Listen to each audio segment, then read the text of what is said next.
Hello, everybody, and welcome back to more political chatter and happy election eve. Make sure to go out and vote tomorrow for doesn't matter what the race is. Local elections matter just as much as bigger elections, but make sure to go out and vote tomorrow.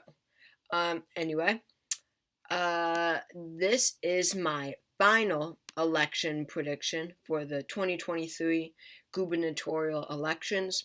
I've been doing these predictions, most of the year now. I think basically all of 2023, and we will finally know the winners of the Kentucky and Mississippi gubernatorial elections tomorrow. Um, it's been a long way. It actually felt really short, in my opinion, but we will finally know the results of these races that we've been talking about for so long. But this is my final prediction for the Kentucky and Mississippi gubernatorial races. Meanwhile, in Louisiana, they had held their primary election, blanket primary type of thing, in October, earlier in October, and because Jeff Landry won over 50% of the vote, it was not forced into a runoff, and Jeff Landry won by a solid margin in Louisiana, so we know the winner there. Now, moving on to Kentucky and Mississippi, we will get right into it, starting with Kentucky. So, Kentucky is a very deep conservative rooted state, a very Republican state.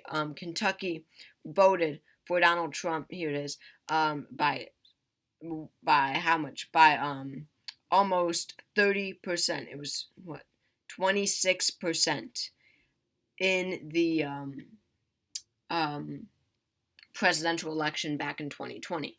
However, they have a Democratic governor. Andy Beshear was elected in 2019 by just 0.4%, by 5,000 votes among 1.4 million votes cast. This was a huge shock to really everybody, and he's facing off for re-election. So this will be a very, very interesting race, and one that shouldn't be, but because they have a Democratic governor, it is.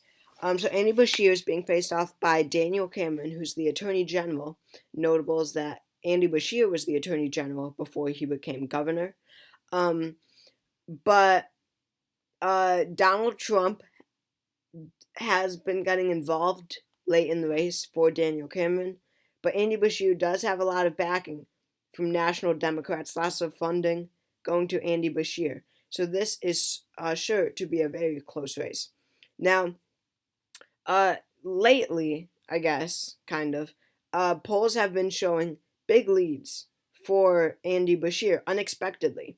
Early on, before these, even, well, mostly here, way earlier this year, this poll had him up by 2. This one was even between Cameron and Beshear. But mostly like last year, like 2022, people were really thinking that this would be a Daniel Cameron win, and polls were showing that. I don't know where the polls are, but I guess there weren't any. But most people expected Daniel Cameron to win. And I believe I remember some polls back in 2022 that was showing big leads for Daniel Cameron. But since then, it has definitely narrowed up and then actually gotten far into the Beshear lead column or whatever. Let's see, this poll has him up by 8, had him up by 8. And then this Emerson College poll was a big one. This had him up by 16 percentage points. An absolute insane lead for Andy Beshear heading into Election Day. That was in mid-October. So Andy Beshear was feeling pretty good then. But since then, we have had an Emerson poll that had them tied for the first time since May. This Emerson poll was in early October. Had him up by 16. Then this one in late October, early November, tied. And this Democratic poll had him up by only 2%. So as you can see, for whatever reason, I'm really not sure why, to be honest, But in these recent days, Daniel Cameron has really narrowed this race up, and it has become a lot more competitive and really interesting. So, very excited to see where this goes. But Daniel Cameron can pull off an upset. This was not looking like a possibility in October, in early to mid October. This was not looking like it was in the realm of possibility. But now these really shocking new polls have come out that have shown Daniel Cameron really narrowing this race. Whether it's because of Donald Trump, I don't know, but he should really push that message in these hours until election day.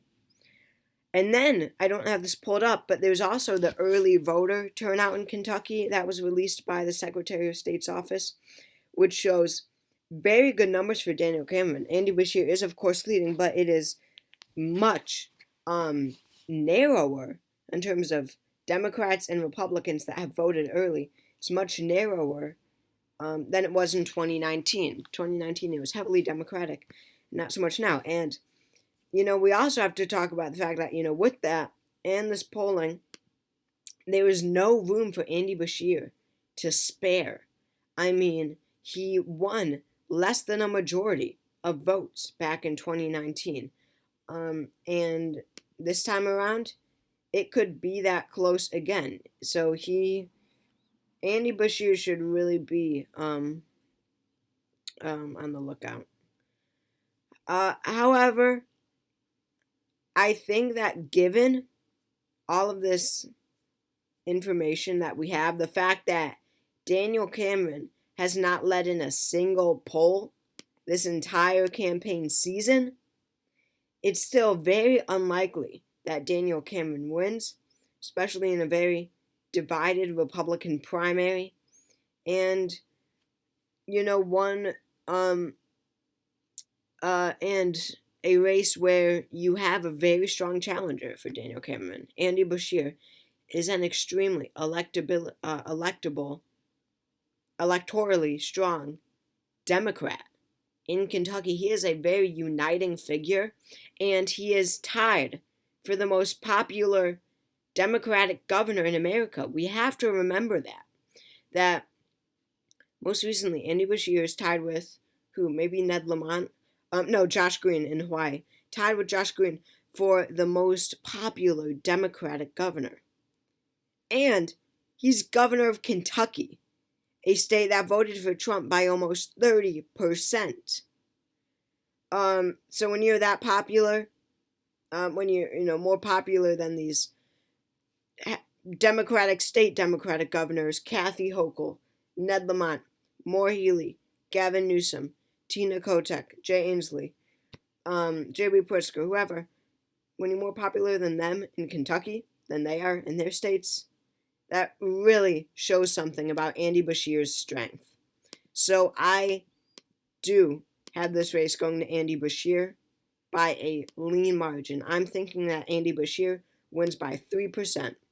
A week or 2 weeks ago, this would have been a Beshear plus 6 or 7 state, a likely Democratic state. But I'm moving it into that lean column with this really tightening of the race that we've seen with Daniel Cameron. So finally, we have the state of Mississippi, one race that is definitely an interesting one. We have the incumbent governor, Tate Reeves, a Republican, who is one of the most unpopular governors in America. Once you're one of the most unpopular governors in America, I think he's the third most unpopular, and you're heading into re-election, that will automatically rise the recognition that this race gets, especially when you have a very strong Democrat, Brandon Presley, a cousin of Elvis Presley. Once Brandon Presley announced in January that he would run, or February, whenever it was, people knew that this race would be close. So we have an extremely weak, corrupt, unpopular incumbent running against a very strong, likable, and electable Democrat. But then again, This is Mississippi, and it voted for Trump by how much? Let's see. Um, Here it is. This state voted for Trump by 16 percentage points. I knew that. Why did I have to look? I don't know. So, of course, because of its partisan lean, this will be an uphill battle for Brandon Presley. But the fact that he is so likable and electable, and Tate Reeves is so unlikable and unelectable, this race, given its partisan lean, will be very, very close. Again, this has been on everyone's radar since Brandon Presley announced because of this. So Brandon Presley has been working, really tirelessly for a year now, trying to win this race because he knew it was surprisingly winnable. And I think it is also, which is unexpected. We just have to look back at 2019. Tate Reeves was running for his first term. He was the lieutenant governor against Jim Hood, the attorney general. Now, he only won by 5 percentage points back in 2019, and this was before Tate Reeves was unpopular, before Tate Reeves was plagued by scandal, before he was the third most unpopular governor in America. And Jim Hood, I believe, is not as strong of a candidate as Brandon Presley is. The only thing, maybe that Tate Reeves had going for him, that Jim Hood had going for him, was the fact that Donald Trump was president. This might have encouraged a few more Democratic votes, or Democratic turnout, whatever, independent turnout against the Republicans. And still, it was only decided by 5 percentage points. Only 5% in 2019. So looking at 2023, where we now have Tate Reeves, who he is today, and Brandon Presley instead of Jim Hood, this is sure to be a very competitive race, in my opinion. Definitely a sleeper race that has gained a lot of attention in the past weeks or months, maybe. So Brandon Presley can win here if he does it right. He has gotten a lot of funding from national, from Democrats nationally. People really like this guy, Brandon Presley. He has fundraised against Tate Reeves. He has a lot more money for his campaign against an incumbent, which is another thing going for him.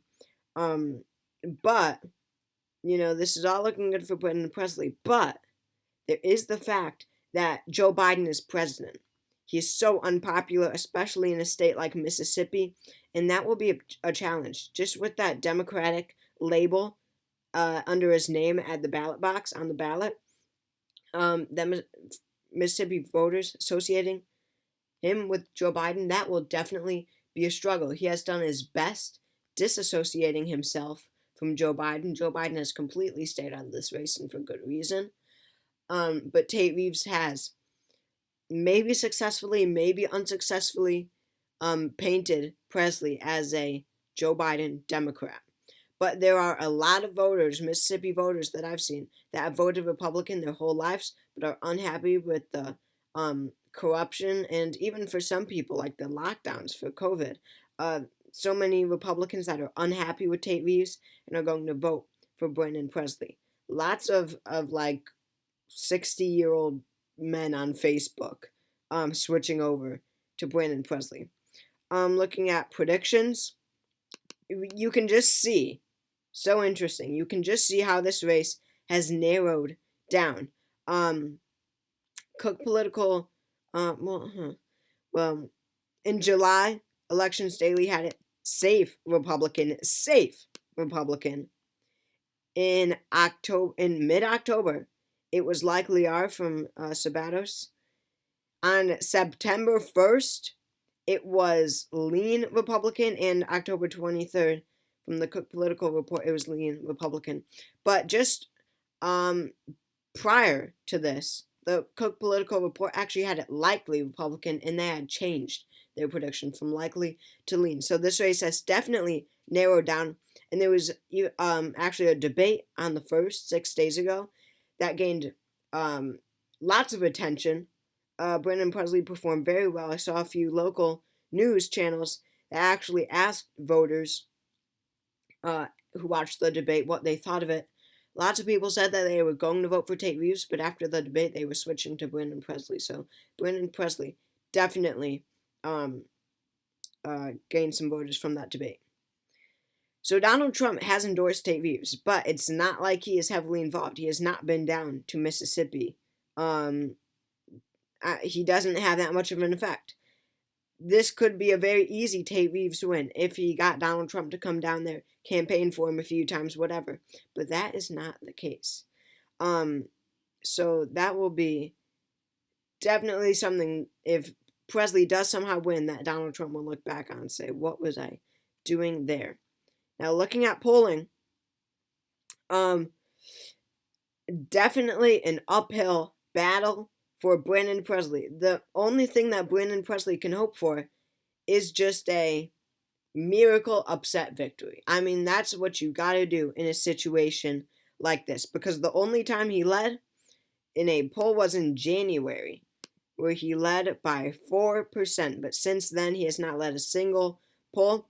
In these recent polls, this is a Democratic poll, I mind you, sponsored by the Democratic Governors Association, had Tate Reeves only up by a point, but this, unbiased poll, not Republican or Democrat, this is a month ago, but this had him down by 8, Tate Reeves up by 8, but that was a month ago. That is quite a while ago, and it has definitely changed a lot since then.